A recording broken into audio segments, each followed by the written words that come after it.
बिस्मिल्लाहिर्रहमानिर्रहीम। अस्सलाम वालेकुम नाज़रीन, खबरदान व्लॉग में खुश आमदीद। लाखों करोड़ों दरूद व सलाम अल्लाह के आखिर नबी हज़रत मोहम्मद सल्लल्लाहु अलैहि वसल्लम पर और उनकी आल पर।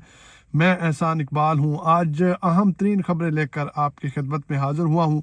16 तारीख है आज, और 16 तारीख तक जो इंट्रा कोर्ट अपील थी साइफर केस के हवाले से, उसको स्टे ऑर्डर था 16 तारीख तक, और कहा गया था जस्टिस मियां गुल हसन और जो एक और जज साहिबा थी उनकी जानिब से कि अटॉर्नी जनरल को कहा गया था कि हमें मुतमईन करें और जेल ट्रायल के हवाले से तमाम तर दस्तावेज़ात और तरीक़ाकार हमारे सामने रखें कि आप लोगों ने जेल ट्रायल क्यों शुरू किया और क्या वजह बनी थी। बहरहाल आज अगेन जो है सलमान अकरम राजा साहब जो वकील सफ़ाई हैं, इमरान खान साहब के वकील हैं, और अटॉर्नी जनरल जो हैं वो आज दोबारा से पेश हुए।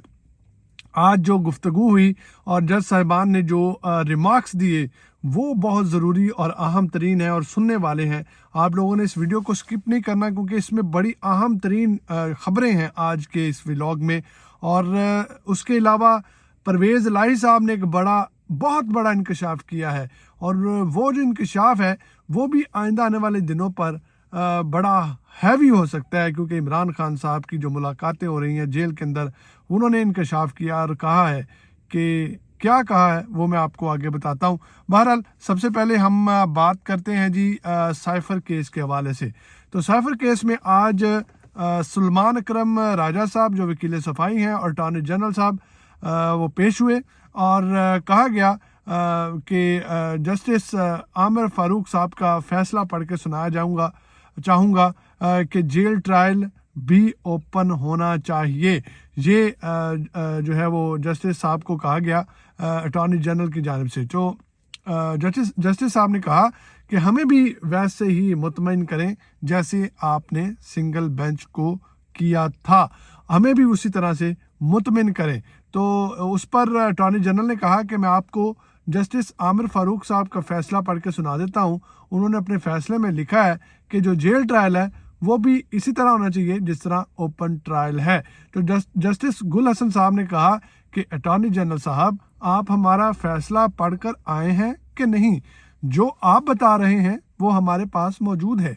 आप हमारे फ़ैसले पर जो हमने हुक्म दिया है उस पर बात करें। आप जस्टिस आमिर फ़ारूक का फ़ैसला हमें ना सुनाएं, वो हमारे पास मौजूद है। तो उस पर अटॉर्नी जनरल साहब ने कहा कि इमरान खान साहब जो हैं उनकी जान को ख़तरा है, और सिक्योरिटी खदशात की वजह से ये जेल ट्रायल जो है ये शुरू किया गया। जिस पर जस्टिस गुल हसन साहब ने कहा कि अटॉर्नी जनरल साहब, क्या ये वही इमरान खान है जिसकी जान को ख़तरा था और वो सिक्योरिटी के लिए बार बार अपील कर रहा था कि मुझे सिक्योरिटी दी जाए, और हुकूमत उसको सिक्योरिटी नहीं दे रही थी?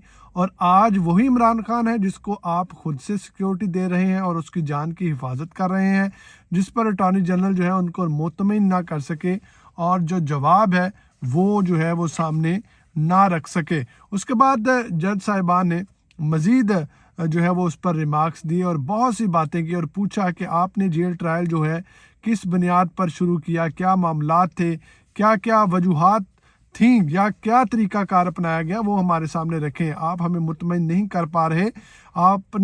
आपको पता है, ये बड़ी अहम बात है। जस्टिस साहब ने कहा कि क्या आपको पता है कि जो शिक इस केस में या इस जुर्म में लगाई गई है वो उससे सजाए मौत भी हो सकती है? तो अटॉर्नी जनरल साहब ने कहा जी मुझे पता है, लेकिन ऐसा नहीं होगा। उस पर सलमान अकरम राजा साहब ने कहा कि देखें जी, ये ख़ुद ही प्रोसिक्यूशन कह रही है कि इस केस में जान नहीं है, और ये केस जो है वो फारग हो जाएगा जल्द अज जल्द, और इसको वो साबित नहीं कर सकेंगे। बहरहाल जो जस्टिस साहब थे उन्होंने कहा कि बंद कमरा और खुली अदालत में फ़र्क होता है। बंद कमरा वो होता है जिसमें सिर्फ वकला जा सकते हैं, आम आवाम नहीं जा सकती, और खुली अदालत वो होती है जिसमें हर कोई जा सकता है, कोई भी उस केस की समाअत को सुन सकता है, उसको कोई रोका नहीं जा सकता। बहरहाल 20 तारीख तक हुक्म इम्तनाई जो है उसको बढ़ा दिया गया। वो सलमान अकरम राजा साहब जो वकील सफ़ाई हैं उनकी दरख्वास्त पर कि 20 तारीख तक जो हुक्म इम्तनाई है उसको बढ़ा दिया जाए। और सलमान अकरम राजा साहब ने यह भी कहा कि जिस दिन जैसा आपने जिस दिन जो स्टे ऑर्डर है जारी किया, तो تو میں اڈیالہ جیل پہنچا. مجھے وہاں پر اندر جانے میں وقت لگا, لیکن اندر جیل ٹرائل جاری و ساری تھا آپ کے اسٹے آرڈر کے باوجود. وہاں پر 3 گواہ موجود تھے, ایک کی گواہی ہو چکی تھی ریکارڈ, لیکن پھر بھی یہ جو کارروائی ہے اس کو روکا نہیں جا رہا. بہرحال 20 تاریخ تک اب اس کیس کی سماعت جو ہے, جیل ٹرائل جو ہے اس کو روک دیا گیا ہے, اور اٹارنی جنرل کو کہا گیا ہے کہ ہمیں بھی اسی طرح سے مطمئن کریں جس طرح سے آپ نے سنگل بینچ کو مطمئن کیا تھا. تو آگے جی بات کر لیتے ہیں پرویز الہی صاحب کے حوالے سے.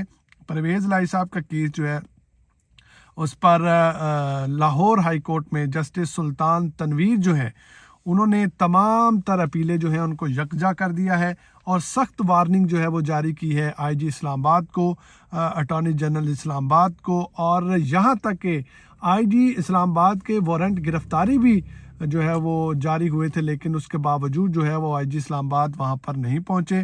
تو پرویز الہی صاحب کے جو وکیل ہیں انہوں نے کہا جج صاحب سے, جسٹس سلطان تنویر صاحب سے, کہ آپ کے حکم کی عدولی کی جا رہی ہے, حکم کو مانا نہیں جا رہا, پولیس افسران جو ہیں وہ عدالت کا حکم نہیں مان رہے, تو یہ بھی جو ہے وہ توہین عدالت بنتی ہے, ان پر توہین عدالت لگوائیں. تو عدالت نے کہا کہ ہم جانتے ہیں کہ اپنے حکم کو کس طرح منوانا ہے. بہرحال نیکسٹ تمام جتنے بھی لوگ ہیں وہ ضرور حاضر ہوں, ورنہ سخت جو ہے وہ کارروائی کی جائے گی. اس کے بعد ایک بہت بڑی اور اہم خبر ہے, وہ بھی پرویز الہی صاحب نے انکشاف کیا ہے کہ عالمی مالیاتی فنڈ. سب سے پہلے تو پرویز الہی صاحب نے کہا کہ پی ٹی آئی کو اتنے ووٹ پڑیں گے کہ ان کی سوچ بھی نہیں ہے. یہ صدر کہہ رہے ہیں پی ٹی آئی کے کہ اتنے ووٹ پڑیں گے کہ ان کی سوچ بھی نہیں ہے. دوسری طرف انہوں نے کہا کہ عمران خان صاحب میرے ساتھ والے سیل میں ہوتے ہیں اور ان کو عالمی مالیاتی فنڈ اور یورپی یونین کے لوگ ملنے آتے ہیں. یہ بڑی اہم بات ہے.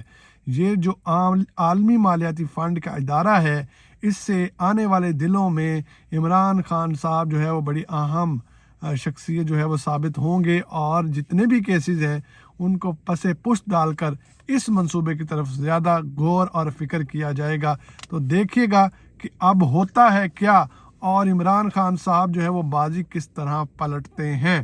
بہرحال اور ایک اور بڑی اہم خبر ہے کہ بابر اعظم صاحب, کیونکہ ہمارے کچھ ناظرین ایسے ہیں جو کرکٹ سے بڑا لگاؤ رکھتے ہیں, تو ان کو کرکٹ کے حوالے سے بھی خبر دے دیتے ہیں. بابر اعظم صاحب سے استعفیٰ لے لیا گیا زور زبردستی, اور یہ جو بابر اعظم صاحب کی تقرری تھی, عمران خان صاحب کی آخری تقرریوں میں سے ایک تقرری تھی کہ عمران خان نے بابر اعظم کو جو ہے وہ یہ عہدہ دیا تھا, لیکن جس طرح سے ہاکی جو ہے وہ اس کو تباہ کیا گیا, اب اسی طرح سے کرکٹ جو ہے اس کو بھی تباہ کیا جا رہا ہے. بابر اعظم کا قصور کیا ہے؟ کیا ورلڈ کپ میں بابر اعظم نے کھیلنا تھا یا پوری ٹیم نے کھیلنا تھا؟ تو ایز اے کپتان بابر اعظم کیا کر سکتے تھے؟ وہ تو انسٹرکشنز دے سکتے تھے یا اپنی ٹیم کو جو ہے وہ بوسٹر دے سکتے تھے, لیکن اگر شہین یا دوسرے جو بالر ہیں وہ نہیں چلے تو اس میں بابر اعظم کا قصور نہیں ہے. بہرحال کہا جا رہا ہے کہ عمران خان کی تقرری جو تھی اس کو ختم کیا گیا اور بابر اعظم سے زور زبردستی استعفیٰ لیا گیا. اب جس طرح سے کرکٹ میں پرفارمنس تھی ورلڈ کپ میں, ہم نیکسٹ دیکھتے ہیں کہ کرکٹ جو ہے ہاکی کے پیچھے رہتی ہے یا آگے جاتی ہے. تو یہ تھی اہم ترین خبریں. اپنی دعاؤں میں یاد رکھیے گا. اس ولاگ کو لائک اور شیئر ضرور کیجیے گا.